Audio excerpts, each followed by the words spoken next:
함께 나누실 말씀은 신약성경 마태복음 26장 20절에서 22절까지 우리 세 절 말씀입니다. 신약성경 마태복음 26장 20절에서 22절까지의 말씀입니다. 46페이지에 있습니다.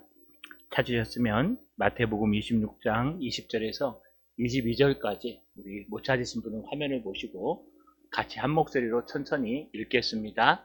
저물 때 예수께서 12 제자와 함께 앉으셨더니 그들이 먹을 때 이르시되 내가 진실로 너희에게 이르노니 너희 중에 한 사람이 나를 팔리라 하시니 그들이 몹시 근심하여 각각 여짜오되 주여 나는 아니지요. 아멘. 교회 소식은 주보 맨 뒷면을 참조해 주시고 가정에서 온라인으로 들으시는 분들은 교회 홈페이지 공지사항을 참조해 주시길 바랍니다. 오늘 오후 예배는 전도의 원래 예배로 드리겠습니다. 빠져서 죄송합니다. 사역자 동정입니다. 내일 22일 월요일부터 26일 금요일까지 우리 노요한 목사님 사랑의 교회 안성 수양관에서 주최하는 제자훈련 세미나, 칼세미나라고 합니다. 다녀올 예정입니다. 많이 기도해 주시기 바랍니다. 청소는 매주 토요일 오전 9시 반에 있습니다. 시간 되시는 분은 함께 해주시기를 부탁드립니다. 손을 들어 하나님 앞에 인사하겠습니다. 참된 그리스도인이 되게 하옵소서. 좌우로 인사합시다. 참된 그리스도인이 됩시다.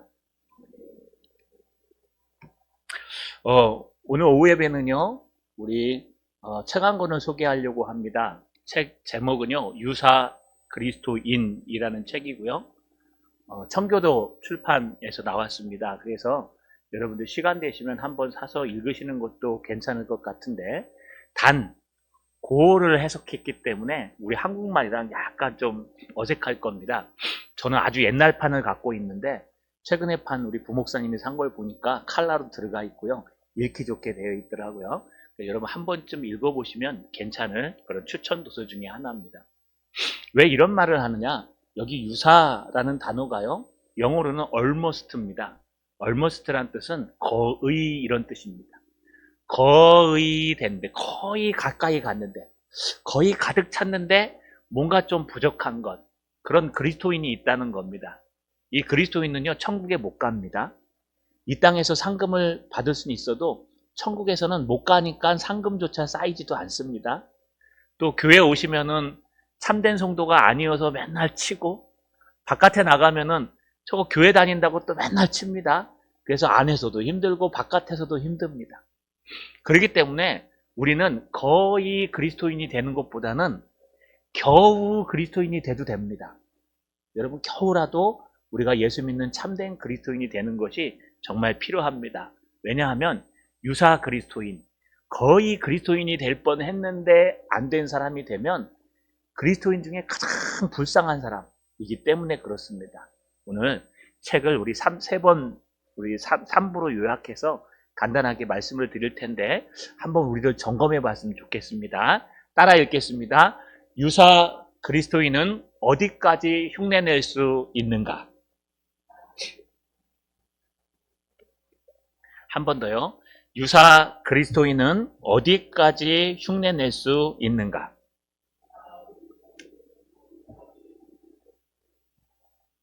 유사 그리스도인의 근거 구절은 우리 오전 예배 때 했던 사도행전 26장 27, 28, 29절 말씀에 아그리빠 얘기서부터 시작됩니다.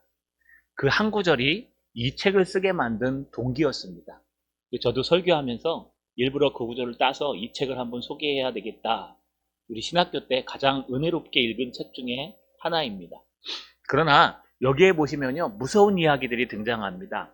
전에 우리 부흥 강사로 오셨던 장호윤 목사님, 서대신교회 목사님 교회에서는 이걸 갖다가 세미나에서 나눴더니 자매 하나가 막 울더랍니다. 덜덜덜덜 무서워서. 그러면서 하는 말씀이, 목사님 나 가짜면 어떻게 해요? 라고 얘기할 정도로 이 책의 목적은 우리를 흔들어 놓는 겁니다. 우리가 정말 참된 그리스도인인지 가짜인지 한번 돌아보라. 내가 확신하고 있는 거, 오늘 죽어도 천국 갑니다라고 확신하는 근거가 혹시 나의 고집은 아닌가? 왜냐하면 너무나도 쉽게 우리가 흔들리고 너무나도 쉽게 무너지기 때문에 우리의 신앙을 한번 점검해 보라는 겁니다. 그래서 유사 그리스도인인 경우와 또 내 경우를 서로 비교해서 정말 나는 참된 그리스도인인지 살펴보라는 겁니다. 여러분, 유사 그리스도인의 모습들을 이렇게 설명합니다. 성경에 나오는 걸 기준으로 하고 역사를 기준으로 해서 20가지 사례에 대해서 설명합니다. 한번 쭉 읽어보겠습니다. 첫 번째 사례는 지식의 큰 성장을 보일 수도 있다. 여러분, 참된 그리스도인이 아닙니다. 구원받은 사람도 아닙니다. 거의 흉내내는 사람입니다. 그런데 이 흉내내는 사람이 여러분 자기 자신에게 속는 겁니다. 이것을 여러분 자연적 양심이라고 하는데 나 자신에게 내가 속는 거예요. 그런 생각 안 해보셨습니까? 여러분, 간증하시는 분이나 자기 자랑하시는 분들 이렇게 보면은요, 만날 때마다 말이 바뀌어요. 처음에는 막 간신히 하나님 은혜로 했다 하는데 시간이 지나면 하나님은 어디 가고 내가 기도를 열심히 해서 했다. 나 같은 사람이니까 했지. 막 교회 개척하신 분들 보면은요, 그런 미담이 많습니다. 옛날 개척할 때 옆에서 볼 때는 막 죽겠다. 내가 이걸 개척해야 되냐 뭐 이랬는데 시간이 지나면요, 나 아니면 못한다. 나 같으니까 감당했지. 니네들은 못해. 이렇게 변해버립니다. 왜냐하면은요, 여러분, 우리 스스로는 참된 양심을 갖지 못하기 때문에 우리 자연적 양심이 나에게 거짓말을 하게 거짓말이 사실인 것처럼 바꿔가기 때문에 그래요. 그래서 여러분, 간증 드릴 때에는 조심하게 드려야 하고 또 간증을 할 때에도 조심하게 해야 됩니다. 여러분, 유사 그리스도인이 마치 그렇습니다. 처음에는 가짜 같았는데 시간이 지나니까 니캉네캉 뭐 비슷한데 나도 참된 그리스도인이야. 그래서 어느 순간부터 거짓된 확신을 가지고 삽니다. 그래서 공부에도 참석하고 훈련도 받고 해서요, 지식적으로 성장합니다. 그래도 거짓일 수가 있습니다. 또 두 번째는요, 큰 은사를 받을 수도 있습니다. 여러분, 그 예수 제대로 믿는 사람만 귀신을 쫓아내는 거 아니에요. 꼭 기억하세요. 예수 믿는 사람만 방언받지 않습니다. 불교에 가시면 방언이 있습니다. 불교의 스님들도 귀신을 쫓아냅니다. 저는 제 눈으로 봤습니다. 스님들도요, 막 목탁 치면서 막 뿌리고 하면 귀신 쫓아나가요. 귀신이랑 막 대화도 해요. 여러분, 이 귀신을 쫓아낸다 또는 방언하고 막 한다, 이게 참된 그리스도인의 기준은 아니에요. 그렇기 때문에 그들은 은사를 받을 수도 있어요. 예수님의 제자 중에 가룟 유다가 있죠. 가룟 유다도 옛날에 귀신을 쫓았습니다. 마지막에 지가 귀신 들렸지만 마태복음 7장 22절에 보면 그날에 많은 사람이 나더러 이르되 주여 주여 우리가 주의 이름으로 선지자 노릇을 하며 주의 이름으로 귀신을 쫓아내며 주의 이름으로 많은 권능을 행하지 아니하였나이까 하리니 나는 도대체 네가 누군지 모른다. 예수님의 이름으로 귀신을 쫓아낼 수 있어요. 그렇다고 그가 참된 신앙인은 아닙니다. 또 세 번째, 수준 높은 신앙 고백을 할 수도 있어요. 정말 주님은 나의 전부입니다 라고 감동해서 울면서 고백할 수도 있어요. 그렇지만 그렇다고 해서 100%다 그리스도인이라고 할 수는 없습니다. 네 번째는 죄를 미워하고 대적할 수 있습니다. 우리 안에 여러분 자연적인 양심이 있는데 구원받지 못한 것을 자연의 양심이라 그러고 구원받고 거듭난 사람을 새로운 양심, 거듭난 양심이라고 표현합니다. 우리는. 그런데 구원받지 못한 자연적인 양심도 죄책감이 있어요. 아까 말씀드렸죠? 사람을 죽이고 나면 잠 못 자잖아요. 도둑질 한 번 하면 버터링 쿠키. 기억하십니까? 기억하시는 분은 머리가 상당히 좋으신 분이에요. 오전 설교가 기억이 나시는 거예요. 버터링 쿠키. 예, 모르시는 분들은 오전에 뭐 하셨는지. 예, 제가 처음으로 도둑질한 게 버터링 쿠키입니다. 여러분, 버터링 쿠키 하면 막 가슴이 지금도 막 메어져요. 막 내가 그걸 왜 훔쳤을까? 친구들과 같이. 그런데 여러분, 처음에 양심은요, 이렇게 죄책감을 느끼게 해요. 사람을 죽이면 밤에 잠을 못 자야 됩니다. 악한 짓을 하면 밤새도록 잠이 안 와야 돼요. 이게 자연적인 양심이 주는 선한 양심이에요. 그런데 어느 순간부터인가 도둑질을 많이 하다 보면 까짓 거 버터링 쿠키 아니도 아닌데 몇 억도 훔치는데 뭐 그까짓 거 몇백 원짜리 훔친들 뭐해. 양심의 화인 맞아요. 여러분, 이게 자연적인 양심입니다. 양심도 죄책감을 느낄 수 있습니다. 또 여러분, 다섯 번째, 은혜를 사모할 수도 있습니다. 여러분, 우리 양심도 하나님의 은혜, 좋은 것을 사모할 수 있어요. 사랑도 할 수 있어요. 여러분, 그런 척 할 수 있어요. 얼마든지 가능합니다. 여섯 번째, 말씀을 두려워할 수도 있습니다. 여러분, 우리 진리가 증거되면 사람들의 반응이 뭐냐? 진리, 진실이 증거되면 무서워 떱니다. 하나님의 말씀이 바르게 증거되면요, 듣는 우리에게 난가? 내가 잘못했나? 막 죄책감이 느껴지고 찔리고 가슴이 아픕니다. 그래서 하나님의 말씀을 두려워할 수도 있습니다. 다니엘서에 보면요, 이거 대표적인 예가 있어요. 바벨론의 마지막 왕인 벨사살이 있었습니다. 이 벨사살 왕이 여러분 문무가무한 걸 굉장히 좋아했습니다. 사람들을 모아놓고 술을 막 먹다가 야, 저 이스라엘 그 성전에서 가지고 온 그 성창기 좀 갖고 와봐. 그래갖고요, 하나님 앞에 바치는 그 잔을 가지고 와갖고 거기다가 술을 따라 마셨어요. 그때 벽에서 손이 하나 탁 나타났어요. 메네 데겔 우바르신. 내가 너를 달아봤더니 너는 한명 미달이다. 그 이후에 그 나라가 망했습니다. 그때 여러분 벨사살이 죄책감을 느꼈어요. 벨사살이 자기가 잘못한 걸 알고 두려워 떨었다고 성경은 기록해요. 이렇게 하나님 말씀 앞에서 선한 양심, 자연적인 양심도 떨 수 있습니다. 얼마든지 함께 떨 수 있습니다. 또 7번째, 말씀을 기뻐하기도 합니다. 하나님의 말씀은 진리이기 때문에 말씀의 능력이 있어서 안 믿는 사람도 듣다 보면 은혜 받아요. 기뻐합니다. 8번째, 교회의 일원으로 의식에 참여할 수 있습니다. 여러분, 예수를 진정으로 영접하지 않고 참된 그리스도인이 안 되는데도 불구하고 예배에 나와서 함께 예배드릴 수 있어요. 기도회에 와서 함께 기도할 수 있습니다. 그러나 이 모습만을 가지고 참된 그리스도인이라고 할 수는 없습니다. 9번째, 천국에 대한 소망을 가질 수 있습니다. 안 믿는 사람들도 천국에 관심이 있습니다. 안 믿는 사람들도 죽으면 우리가 어떻게 될지 고민합니다. 그래서 어떤 사람은 에너지가 사라져가지고 막 된다, 이런 사람도 있습니다. 제가 아주 감동적으로 읽었던 스님의 책이 하나 있습니다. 근데 여러분, 안 믿는 사람도 얼마나 감격하는지, 여러분, 스님이 마지막 죽을 때 어떻게 죽는 게 가장 아름답게 죽는지 아십니까? 산화라는 단어가 있어요. 이게 뭐냐 하면 자연에 파묻히는 거예요. 코끼리가 죽을 때쯤 되면은 코끼리 무덤으로 간다 그러잖아요. 그거 따라가면 상아 찾잖아요. 똑같습니다. 그래서 스님들 중에도 제대로 된 스님들은요, 자기가 죽을 때가 되면은 여러분 자기 몸을 이끌고 아무도 모르게 산속으로 들어간답니다. 수의를 입고 계속 들어가서 내가 도저히 걸어 나올 수 없을 그런 산속 깊은 데 들어가서 마지막 기력이 쇠해지면은 자기를 갖다 눕히고 이 낙엽으로 온몸을 덮는데요. 그리고 거기서 죽는 거예요. 이걸 산화라 그래요. 그러면 아무도 나를 찾지 않고 나는 자연의 일부분으로 돌아가는 거예요. 자연으로부터 나왔으니 자연으로 돌아간다. 감동적이지 않습니까? 저는 그거 읽다가 한번 운 적이 있습니다. 스님 책인데. 여러분, 안 믿는 사람들도 자연에 대해서 알고 감동을 알아요. 그렇다고 해서 진짜 신앙인입니까? 가짜지 않습니까? 여러분, 그 사람은 죽으면 자연으로 돌아가면 끝? 우리는 죽으면 영원히 천국 가냐 지옥 가냐에 달려있잖아요. 그래서 스님들도, 깨어있는 스님들은 천국에 대한 관심이 있습니다. 법부경에 보면은요, 야소가 와서 이렇게 되어 있는 부분이 있어요. 그게 뭐냐, 야소가 예수란 뜻이에요. 서방에는 예수가 와서 구원한다고 하더라라는 게 법구경에 기록되어 있어요. 그 정도로 여러분, 천국에 대한 소망이 있다 그래서 다 그리스도인은 아닙니다.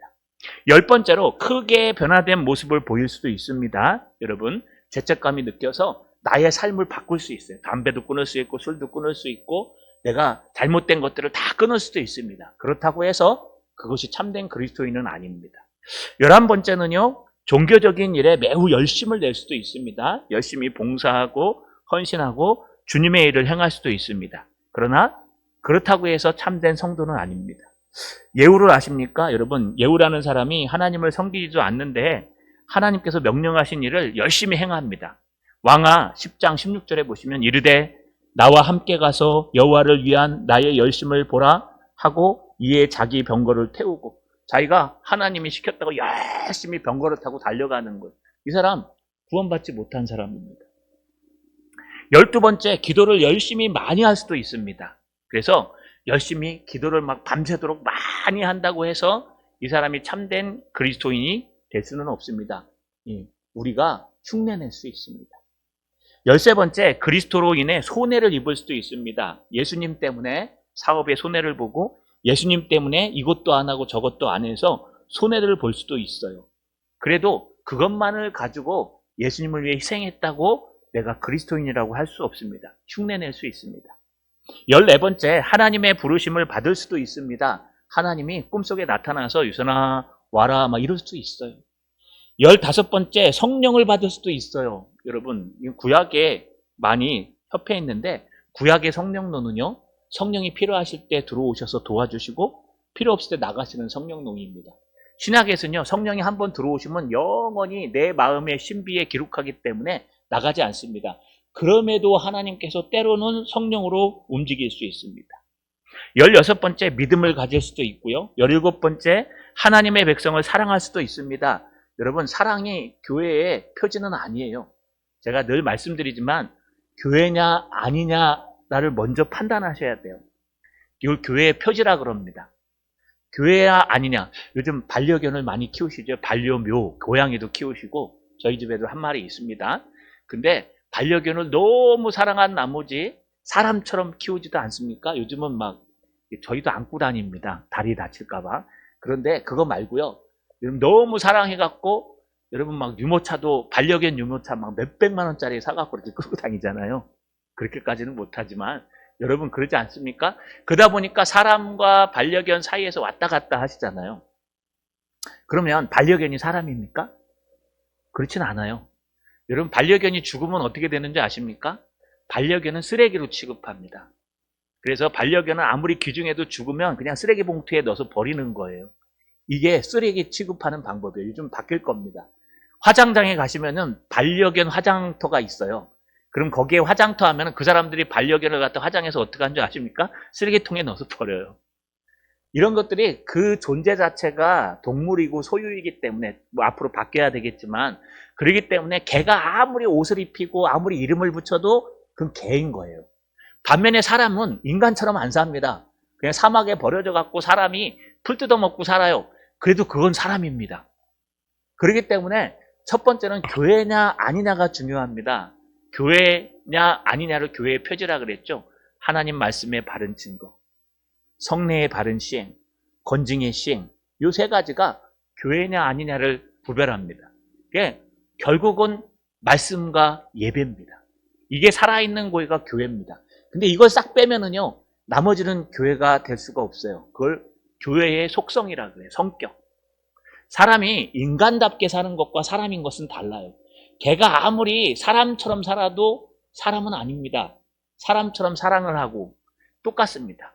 우리 교회도요, 우리 신앙인도요, 우리가 먼저 신앙인이냐 아니냐가 중요합니다. 그러고 난 다음에, 그 다음에 사랑이 있느냐 없느냐, 그러고 난 다음에 우리가 정말 하나님을 사랑하느냐 이걸 판단하는 거지. 여러분 사랑이 많은 건 교회고 뭐 관심이 많으면 교회고 그렇지 않으면 교회가 아니다. 이건 천주교에서 얘기하는 겁니다. 우리는요 말씀과 예배가 살아있느냐 안 살아있느냐 이게 더 중요합니다.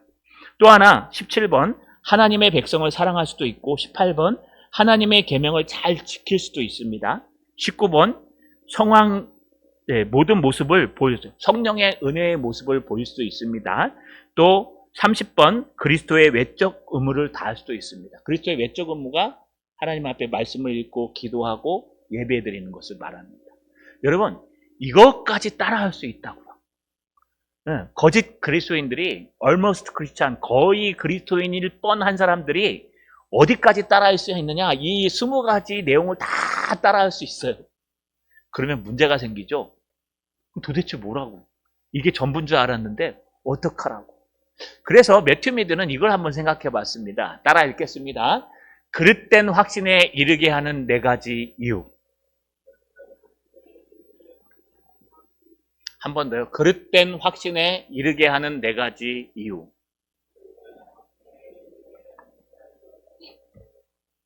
도대체 안 믿는 사람들이 어떤 것 때문에 이렇게 그리스도인이 되는 것처럼 흉내낼 수 있을까? 왜 흉내낼 수 있을까? 어떻게 흉내낼 수 있을까? 첫 번째는요, 양심 때문에 그렇습니다. 우리 모든 사람들은 양심을 갖고 있습니다. 그런데 이 양심이 거듭나지 않으면 그냥 자연인의 양심이라 그래요. 안 믿는 사람들도 양심이 다 있습니다. 그래서 선한 것을 추구합니다. 교회 오면 거룩해지고 어떤 분들 전도하면 그러지 않습니까? 내가 술 끊고 갈게. 내가 담배 끊고 교회 갈게. 그럼 거의 못 옵니다. 왜냐하면 담배 끊고 술 끊을 정도면 대단한 결단력이거든요. 그렇기 때문에 그런 분들은 못 와요. 그래서 술 먹어도 괜찮으니까 와. 담배 피워도 괜찮으니까 와. 그럼도 데리고 오셔야 돼요. 이렇게 교회는 왠지 거룩하고 하나님은 거룩하기 때문에 우리 선한 양심은 하나님을 발견할 수 있습니다. 신의 존재를 발견할 수 있어요. 또 선한 양심은 죄를 깨닫게 할 수는 있어요. 죄인임을 죄책감을 느끼게 할 수 있고, 선한 양심은 하나님의 말씀을 들으면 두려워 떨어요. 하나님을 봐도 떨고요. 선한 양심은 비참한 상태에 있는 자기의 모습을 돌아보기도 합니다. 그래서 이 선한 양심은요, 우리를 가운데 우리가 죄도 깨닫게 하고 모든 것을 할 수 있어요. 그래서 사람들이 양심적으로 살아라, 양심이 있냐 막 물어보는 이유가 우리 모든 인간에게는 양심이 있어요. 그런데 믿는 사람과 안 믿는 사람의 차이점은 뭐냐? 그리스도를 믿는 사람들은 성령께서 내주하셔서 우리 양심보다 성령의 역사가 우선입니다. 그래서 여러분들이 양심의 한계를 느낄 때 성령이 역사하세요. 여러분들이 자살하지 못하도록 성령이 지배하세요. 여러분들이 하나님을 놓치지 못하도록 환경과 모든 걸 막 엮어가지고요, 하나님만 붙들도록 만들어요. 때로는 하나님한테 한 대 얻어 터져가지고 주님 천부여 의지옵소서 하고 돌아오게 하나님이 양심조차도 만드세요. 그러나 믿지 않는 사람들의 자연적 양심도 이렇게 흉내낼 수 있게 합니다. 두 번째, 말씀의 능력입니다. 하나님의 말씀은 믿지 않는 사람에게만 역사하는 게 아니라 믿는 사람에게도 똑같이 역사합니다. 그렇기 때문에 하나님의 말씀을 붙들고 바른 게 무엇인지 깨달아서 그렇게 살려고 몸부림치는 건 자연인들도 할 수 있어요. 여러분, 3대 성서가 있어요. 이 성서, 불경, 성경, 그 다음에 이슬람의 코란, 이런 성서를 읽어보셨습니까? 안 믿는 사람도 읽습니다. 제가 아는 스님은 우리보다 성경을 더 많이 읽어요. 도울이라는 사람은 요즘 요한복음 강의합니다. 그거 도자사상, 장자 연구한 사람이에요. 동양학. 그런데 우리보다 성경을 더 연구를 잘해갖고 요한복음 강의를 한신대학교에서 하고 있어요. 이렇게 여러분 꼭 하나님을 영접하고 주님의 그리스도인이 된 사람만 하나님의 말씀을 연구하고 달려가는 게 아니라 하나님의 말씀은 진리이기 때문에 그 진리를 탐구하는 사람들은 성경을 봐요. 뿐만 아니라 명예심입니다. 아까 잠깐 설명했습니다. 목사가 되기 위한 명예. 그 다음에 우리 직분자도 똑같습니다. 장로나 안수집사나 권사나 교회 안에서 직분자가 되기 위해서 그게 목적이 돼가지고 그것을 위해서 나를 희생하고 나를 감수하고 나를 여러분 내려놓고 그래서 그 목적만 이루고 나면 달라지는 그런 목사나 우리 중직자들이 있습니다. 이게 목적이, 명예심이 우리를 갖다가 바꿔버립니다. 흉내낼 수 있게 만듭니다. 여러분, 구원에 대한 욕망도 있습니다. 영생에 대한 관심. 아까 한 청년 얘기해드렸죠. 청년이 와서 어떻게 하여야 영생을 얻을 수 있습니까? 그래, 율법을 잘 지켜라. 어려서부터 이미 잘 지켰습니다. 저 보십시오. 벌써 율법을 잘 지켜서 하나님 앞에 복 받았지 않습니까? 많은 재산도 있고 내가 높은 관직에도 올라와 있습니다. 그러니 내한테 도대체 뭐가 더 부족합니까? 그랬더니 예수님께서 그래, 너 내 제자가 될 수 있겠구나. 그러면 네가 나보다 더 사랑하는 그 돈 다 버리고 날 따라와라. 그랬더니 성경에 근심하여 떠나갔다고 얘기합니다. 이 사람은 구원 못 받은 사람입니다. 아니, 나는 어려서부터 하나님 말씀대로 예배드리고 말씀을 잘 읽고 공부하는 바람에 지혜가 생겨서 이 땅에서 성공했습니다. 또 높은 자리에까지 올라갔습니다. 직분도 받았습니다. 그래서 하나님 앞에 쓰임받고 있습니다. 그러니 나는 이미 구원의 확신이 있고 영생이 있는데 뭐가 도대체 필요합니까? 주님, 그거 버려라. 네가 그렇게 붙들고 있는 거 한번 내려놔봐라. 그리고 나만 바라봐라. 그러니까요, 예수님보다 내가 갖고 있는 돈이 더 많고 예수님보다 직분이 더 우선이 되니까 못 내려놓고 난 그거 못하겠네요. 돌아간 거. 그럼 이 사람은 구원 받을까요? 못 받을까요? 못 받아요. 거의 그리스도인인데 구원받지 못한 사람입니다. 이렇게 안 믿는 사람도 그 양심이 영원히 사는 구원에 대해서 관심이 있다는 거예요. 이 네 가지가 사람으로 하여금 흉내내게 만들어요. 이 네 가지가요, 사람으로 하여금 거의 그리스도인이 된 것처럼 유사 그리스도인이 되도록 흉내내게 만든다는 겁니다. 그러면 우리는 어떻게 살아야 될까요? 따라 읽겠습니다. 어떻게 유사 그리스도인을 탈출할 수 있는가? 한 번 더요. 어떻게 유사 그리스도인을 탈출할 수 있는가?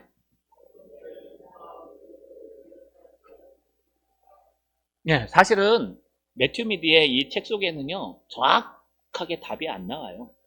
그냥 세 가지로 얘기합니다. 점검하라, 경고를 들어라, 권면을 들어라. 이 세 가지가 답이에요. 근데 여러분 뭐 점검한다 그래서 내가 파악할 수 있어요? 경고를 잘 듣는다 그래서 제가 알 수 있어요? 온전한 그리스도인이 되기 위해서 말씀을 날마다 들어도 알 수 있습니까? 유사 그리스도인인지 아닌지 우리가 분별해 낼 수 있는 방법은 없습니다. 그냥 이 책을 읽으면서 나는 혹시 유사 그리스도인이 아닌지 돌아보라는 얘기예요. 그게 첫 번째 점검이에요. 자신을 점검해 보라고 합니다. 나에게 정말 예수가 있는지, 내가 정말 예수를 만났는지, 내가 늘 은혜 가운데 있는지, 내가 말씀을 늘 읽고 쓰고 하나님의 말씀 때문에 은혜를 받고 있는지. 근데 이거 다 지금 앞에 20개 다 들어가요. 그러니까 이 모든 것들이 참된 내 중심에서 하는 게 맞는지, 성령이 정말 내 안에 있는지 돌아보라는 거예요. 이게 점검하다. 내가 정말 예수만이 나의 답이고, 내가 그 부자 청년이 돼서 너는 네가 갖고 있는 모든 장점들을 다 내려놓고 너의 생각을 내려놓고 너의 물질까지도 내려놓고 하나님의 영광을 위해 나를 따르라. 그러면 아멘, 주 예수여 내가 따르겠나이다 라고 따를 수 있는지, 여러분 안 좋은 이 모습을 보고 점검하고 또 점검해 보라고 얘기합니다. 왜냐하면요, 사탄은 유사한 것을 너무 많이 만들었어요. 네, 신천지, 이 좋은 단어예요 여러분. 신천신지, 새하늘과 새 땅. 영원한 천국이 이 땅에 도래하고 또 영원한 나라가 이 땅에 도래할 때 그 땅을 뭐라 그래요? 신천신지라 그래요. 근데 요즘 신천신지, 신천지 쓰면 뭐라 그래요? 나쁜 단어가 돼버렸어요. 너무 좋은 단어인데. 영생교, 영생이란 단어가 얼마나 좋습니까? 근데 영생교가 생기는 바람에 영생이란 단어를 집어넣으면 이단처럼 들려요. 요즘 영생교회라는 단어 없죠? 신천지 교회라는 단어는 다 이단이죠? 여러분 이런 많은 좋은 것들에 대해서 너무 많이 왜곡되고 변화되었기 때문에 사탄이요 쓰지 못하도록 자꾸 만들어가기 때문에 점점 강단에서도 그 말들이 사라져요. 영생이라는 단어, 신천지라는 단어, 그 다음에 죄인이라는 단어, 사탄이라는 단어, 천사라는 단어, 부활이라는 단어, 인간의 생각으로 이해할 수 있는 모든 것들 외의 것들은 말하기를 싫어해요. 그래서 막 긍정적인 사고방식을 하십시오. 성공하는 7가지 법칙을 가지십시오. 이 땅에서 사람들을 매혹시키는 법을 봐십시오. 강단마저도 그렇게 변해간다는 겁니다. 왜냐하면요, 점점 신앙의 세계에서 벗어나기 때문에 그렇습니다. 그래서 첫 번째는 우리의 모습을 점검하는 겁니다. 내가 지금 예배를 드리고 있는데 이 예배를 왜 드리고 있을까?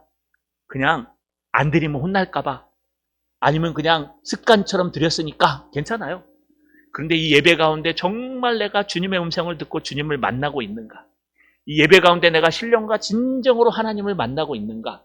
나 자신을 점검하고 또 점검해야 됩니다. 두 번째는요, 유사 그리스도인이 주는 준엄한 경고를 드려야 돼요. 남이 안 되는 걸 보고 뭘 느껴야 됩니까? 아이고 다행이다 느끼면 안 돼요. 여러분 남이 안 되는 걸 보고 나도 혹시 저러지 않는가라고 돌아보셔야 돼요. 형제의 눈 속에 티끌이 보이면 내 눈 속에 뭐가 있다고요? 들보가 있다고. 형제가 잘못하면요 지적을 잘합니다. 너 이것도 못하고 저것도 못하고 저것도 못하고. 제가 지난주인가요? 너무 뭐 통쾌하다 그러면 진짜 목사가 못된 거예요. 근데 저는 참 못된 것 같습니다. 저를 그 교회 일을 하고 노예를 이렇게 쭉 하다 보면 이제 중년 목회자가 되니까 이 틱틱거리는 목사들이 있어요. 쥐뿔도 없으면서 아는 체하고 뭐 크고 작은 거 숫자로는 얘기는 안 합니다. 그런데 그냥 개척해갖고 좀 몇 명 식구들만 데리고 하면서 막 대한민국의 큰 교회 목사님은 막 욕하고 그런 목사들이 있습니다. 그러면 제가 가서 우리는 거기에 반도 못 쫓아간다. 우리 열심히 하자 마음 좀 같이 말씀 읽자 이렇게 얘기를 하는데, 근데 얼마 전에 가니까 목회를 그만뒀대요. 그렇게 바르고 똑똑하면 왜 목회를 그만둘까? 그렇게 비난하고 욕하면서 손가락질하면서 그럼 더 좋은 목회를 해야 되지. 어떻게 목회를 그만두고 자기 퇴직금 챙기고 자기 뭐 챙기고 다 챙기고 다른 교회로 들어가 버렸어요. 얼마나 화가 나든죠. 가서 막 따지고 싶은 거예요. 그렇게 똑똑하더만 왜 목회를 안 하는데? 아니 그렇게 똑똑하게 뭐 사랑의 교회 막 욕하고 무슨 뭐 어떤 교회, 여러분 유명한 목사님들 다 욕하고 다녀요. 자기가 맞다 그러고. 한동안 우리 동산교회에서 금요기도회가 유행했습니다. 그래서 저희 노예 안에 동산교회처럼 금요기도 해야 된다 막 이랬었어요, 한동안. 그게 유행처럼 번진데 옆에서 동산교회는 크니까 그렇지 하면서 막 다 욕을 하는 거예요. 저랑 대판 한번 한 적이 있습니다.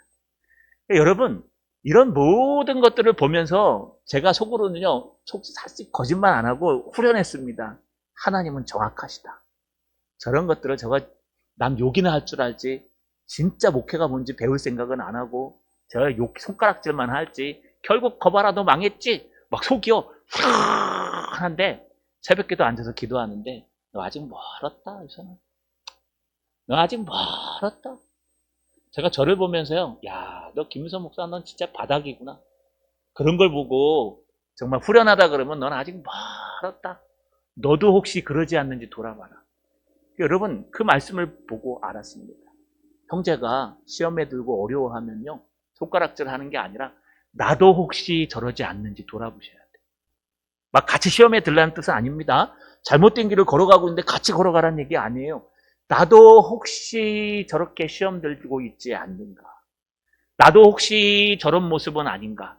나도 조금 흔들면 넘어져 버릴 사람은 아닌가? 여러분, 이 유사 그리스도인들을 보면서 이 20가지 예화를 보면서 우리 스스로를 돌아보라고 하는 얘기입니다. 마지막 세 번째는요, 온전한 그리스도인이 되기 위해서 말씀을 들으라는 거예요. 매튜 미드가 지금 이 글을 쓰면서 단 하나의 여러분 분별력을 주는 단어가 있다면 말씀이에요. 하나님의 말씀을 들어야 진리를 파악할 수 있고, 진리를 알지니 진리가 너희를 자유케 하리라는 말씀처럼 하나님의 말씀이 있어야 분별할 수 있고, 하나님의 말씀이 있어야 우리가 유사 그리스도인이 아니라 참된 그리스도인으로 갈 수 있다. 그래서 요 다음에 나오는 여러분, 조나단 에드워즈 18세기의 부흥 신학자입니다. 제가 늘 얘기하는 그분의 책 속에요, 성령의 역사 분별 방법, 신앙 감정론이라는 게 있습니다. 그 책을 같이 읽으시면 좋습니다. 그 책에는 명확하게 무엇이 참된 그리스도인의 모습인지에 대해서 명쾌하게 보여줘요.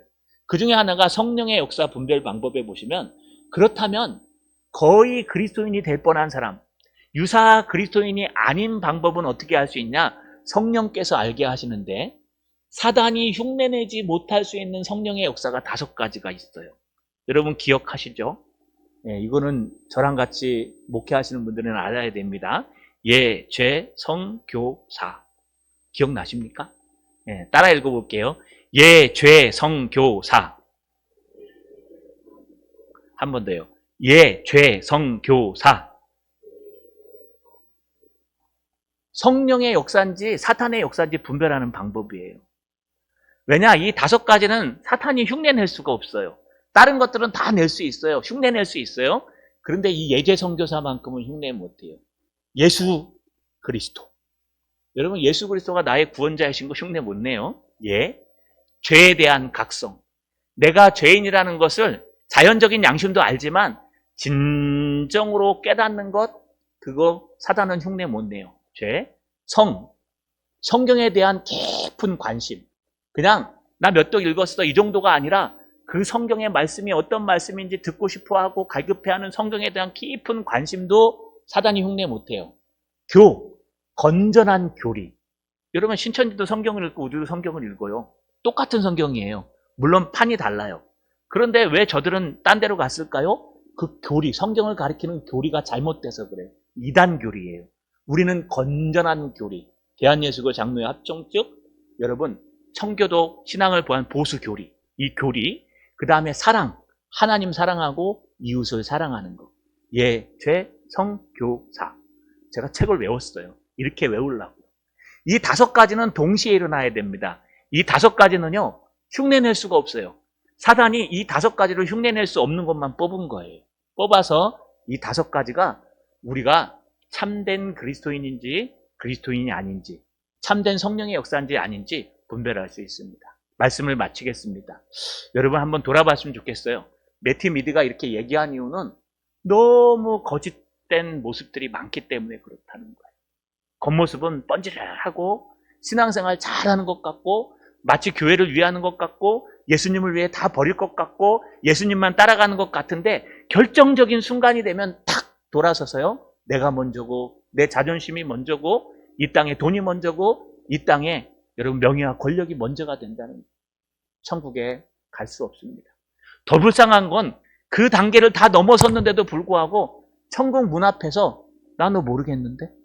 주여 주여 하는 자마다 다 천국에 가는 게 아니라 아버지 뜻대로 행하는 자야 가리라. 그리고 예수님께서의 문 앞에서 야, 너 네 이름 생명책에 없어. 돌아가. 그럼 여러분 천국 못 가면 어디 가야 돼요? 지옥에 가셔야 돼요. 아니 나는 정말 천국 백성이라고 확신하고 살았는데 그래서 희생도 하고 또 봉사도 하고 열심히 살았는데 천국 문 앞에서 예수님이 날 모른대요. 그러면 어디 가야 돼요? 지옥에 가셔야 돼요. 그래서 매튜 미디는 점검하라. 점검하라. 또 점검하라.